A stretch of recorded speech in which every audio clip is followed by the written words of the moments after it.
Todos listos en el Manila. Se dio la partida en de Manila, es bastante buena por la parte de adentro. Too Discreet rompió en la punta por la parte central. También está desarrollando gran velocidad. Giant Run va pasando por el medio. El Too Discreet se va el comando.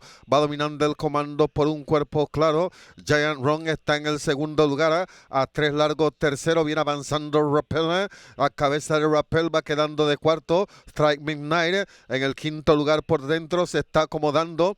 El Emplar Live Imitation va avanzando por dentro hacia la quinta posición. En el sexto lugar ha quedado Big Dive. En el último lugar ha quedado el Ejemplar Conquest y ya está en la última posición. Pasando por los 900 metros. Too Discreet mantiene el comando por cuerpo y medio. Giant Run ataca segundo. Tercero va quedando Rappel. De cuarto por fuera viene avanzando Strike Midnight. Avanza el cuarto lugar. De quinto va dejando al Life Imitated Heart. Va quedando de quinto. De sexto va entrando Big Dive.